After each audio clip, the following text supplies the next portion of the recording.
Hey guys, what's up? Josh here at Fye Coasters. What's going on? Today is Wednesday, July 17th. Here's a quick update on Project X at Kings Island. I just went there to talk to my family to get a little video for you guys. We ate some dinner and wrote a few things. It was a great night. As you can see here, there's not really too much going on right now. There's actually a lot of work going back on by Beast, like on like the turnaround. So you gotta really ride Racer, Windseeker, and Beast to see that. They got fluids poured back there and everything.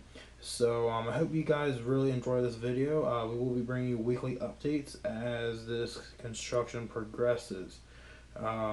We have no idea as an announcement date yet, and we're planning on National Roller Coaster Day, so that's coming up in August. So hope you guys enjoy this video.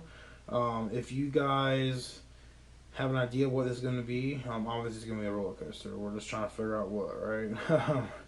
But it's just one of those things that, can't wait till the time comes. So please like, comment, subscribe, and share, and we will see you in the next video. We will be at Kings Island tomorrow night. Goodbye.